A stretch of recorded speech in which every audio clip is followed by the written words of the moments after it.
Okay, so this is 7.4, part 2, still on page 207. All right, so a complex fraction. This is a fraction that contains a fraction in both its numerator and or its denominator. So the reason I like this is because these problems look so difficult, and it seems like it would take so long to do, but it really doesn't take any time at all if you follow this method I'm going to show you. How would you guys do this problem? What would you do? Karen? I would multiply both fractions by 3. Like both of the fractions on the numerator. By 3?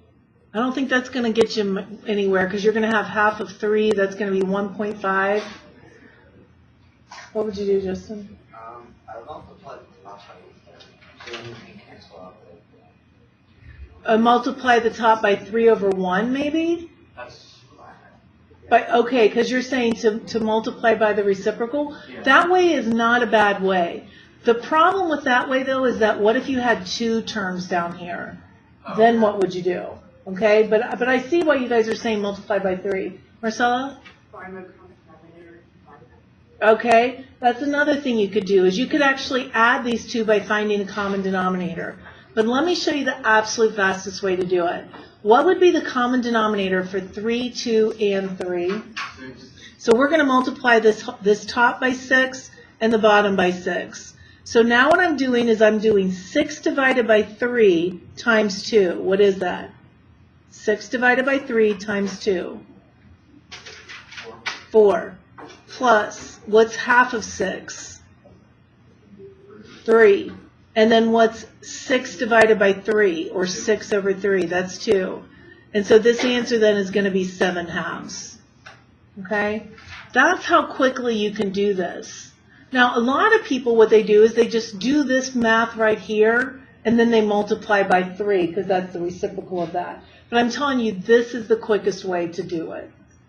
All right? We're going to do some more like that. Okay, scroll over to next part right here, simplifying complex fractions. They tell us 2 methods. If necessary, simplify the numerator and denominator by writing each of these as a single fraction. So what they were saying then is on this one, like I said, you could just add these 2 and get an answer. Then divide by multiplying the numerator by the reciprocal of the denominator. And that's what Justin and Karen were saying we could do. But this is much faster. Multiply the numerator and the denominator by the least common denominator of every fraction in the denominator and numerator. So, looking at this one, what would be the common denominator if we have 2, 4, and 3? 12. So I'm going to multiply the top by 12 and the bottom by 12. I'm allowed to do that because all I'm doing is multiplying by 1. Now distribute. What's half of 12? 6 minus. This would be 36 over 4. Or I can think of it as 12 divided by 4 times 3. What's that going to be? 9. And then I have 2/3 of 12. So that's 24 over 3. Or I can do 12 divided by 3 times 2. What's it going to be? 8 plus 1 times 12 is 12. So our answer then is going to be -3 over 20. And that's our answer. The reason I like this so much is because the ACT always gives problems like this, and they're meant to slow you down. Can you see how most people would probably get out a calculator and use it? By the time you put in all these parentheses and typed in all these numbers, you could have been finished with the problem if you know that little trick there. Okay? So now we're going to do this when we have some variables. So let's go over here to number 12. This is another type of problem you would see, where you have to simplify this complex fraction. We're going to use the same type of thinking. What's the common denominator if I have a 10 and an x? 10x. So we're going to multiply the numerator by 10x and the denominator by 10x. When we do this, it's really like it's 10x over 1. Some people like to write it like that. They feel like it makes it easier. So now I'm just going to distribute it through. Okay, I'll give you guys a minute. Try to figure that out on your own.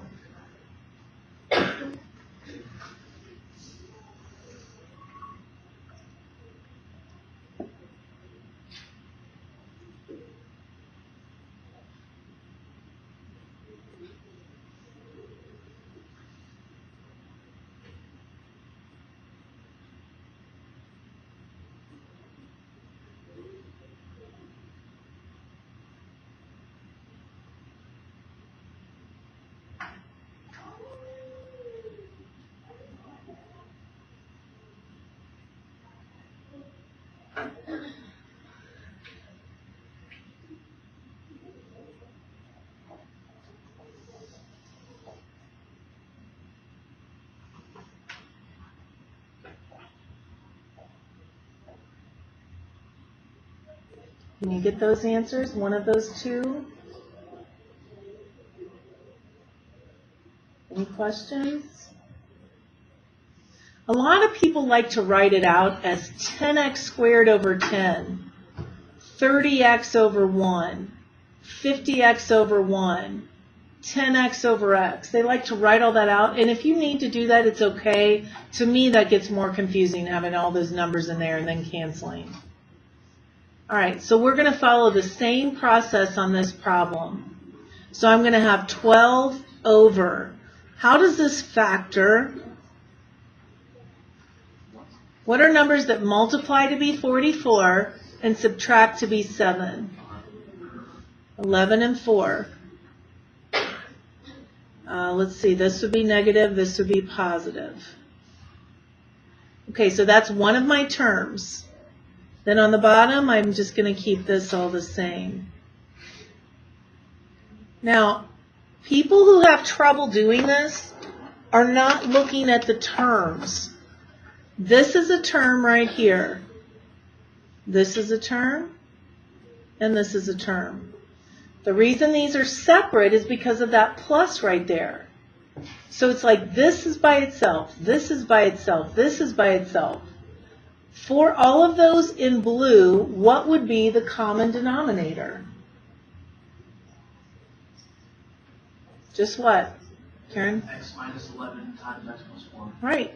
That's what I'm going to multiply by on top and on bottom.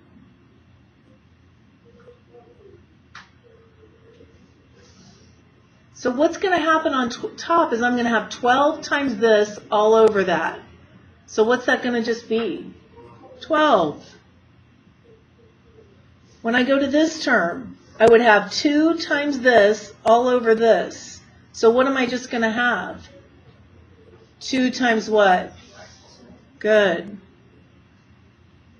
On this next term right here, this is by itself, I would have 1 times all of this over x plus 4. So what am I going to have? Just x minus 11. This is what we have, and now we just have to simplify. So we're going to have 12 over 2x plus 8 plus x minus 11. I'm going to have to come over here. So my final answer then is 12 over 3x minus 3.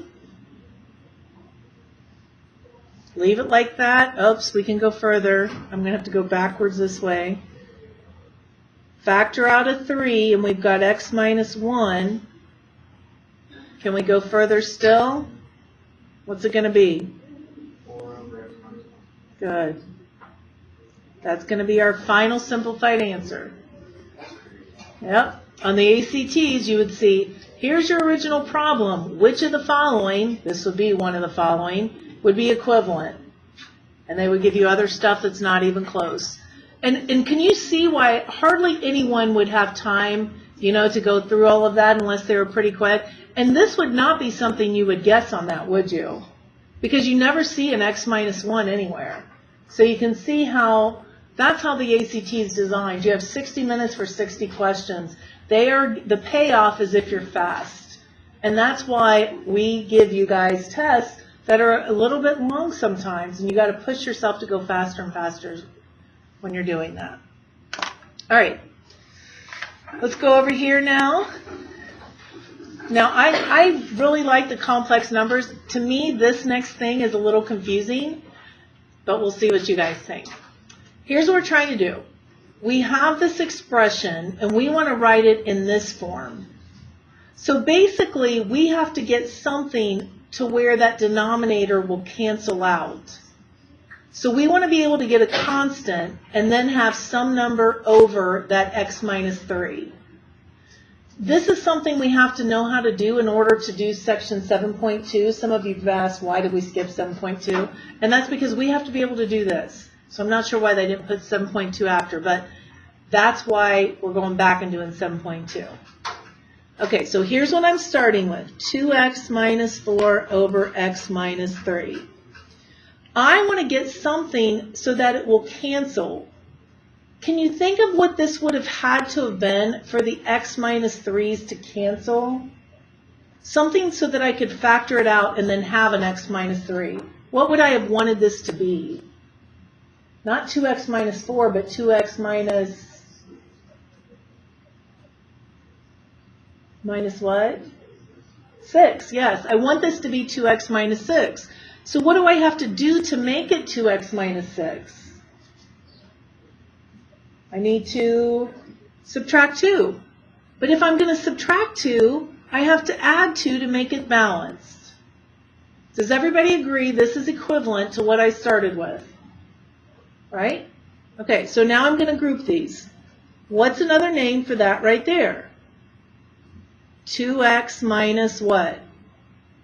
Grouping these, combine them. 2x minus 6 plus 2.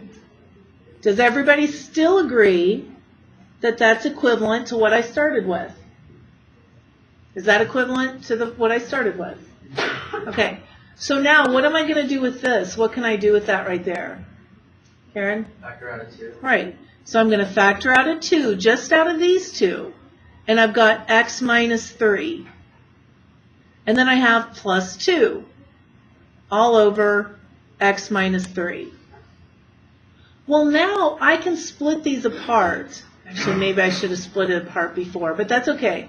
I can split it apart. I can put this 2x minus 3 can be over x minus 3, plus this 2 is over x minus 3. See how that would still be equivalent? It's 2x minus 6 plus 2. It's still equivalent. So now what's going to happen with that? They cancel, right? And so now I have 2 over x minus 3 plus 2. And that's what I wanted. I wanted to have some number over that denominator and then plus a constant. I think that's kind of difficult. First period says it's easy. What do you guys think? That is difficult. Okay. I mean, I kind of did it in more steps than what you'd really have to. Like really right here, you might want to split it up. Put 2x minus 6 over x minus 3 plus 2 over x minus 3. You guys want to try it? Try that one. See if you can do it. In the top one, how did you know you wanted to get 2x minus 6? Because I was thinking ahead that 2 times x minus 3 is 2x minus 6.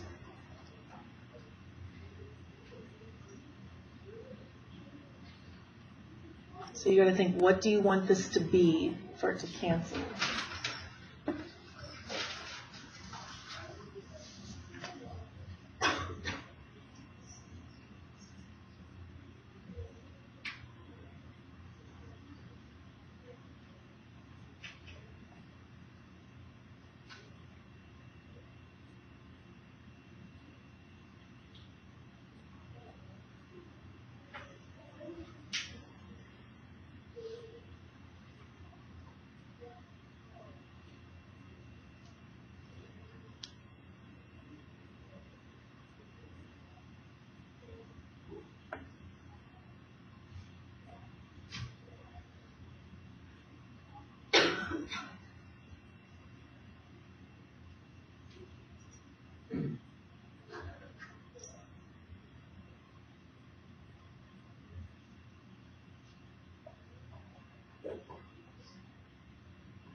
Did you guys get it? Did everybody understand it? Okay. Very good. Why don't you guys try this one? Oh, let me go over that one a little bit. All right. So what I did, I said, okay, I have a 6 here. So the shortcut way to figure out what you need is to say that's a 6. So I need to have 6 times x plus 5. That's what I'm going for. So what's another name for 6 times x plus 5? Well, it's 6x plus 30. So that's what I need this to be, is 6x plus 30, because that's what's going to cause the x plus 5s to cancel. So if I add 26 to get that 6x plus 30, I also have to subtract 26 to keep it equivalent. And so then I've got this, and I factored, and then those cancel, and so that's what it ends up being. Does anybody notice a pattern? I just noticed this pattern when I was looking at it. Like, I don't know. I feel like now I could almost go directly from here to here, because I see what the pattern is. Anybody else see it? All right, it's not important, but you might see it once you do a couple of them. All right, try number 2 now.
All of these would be correct. Did you get one of those 3? It'll be interesting to see what the Big Ideas website wants you to put on these, because, you know, sometimes they want you to have it in factor form, or they may want it multiplied out. You'll have to kind of see which form they want. All right, any questions? You guys feel okay with this stuff? It's a lot, but you can do it.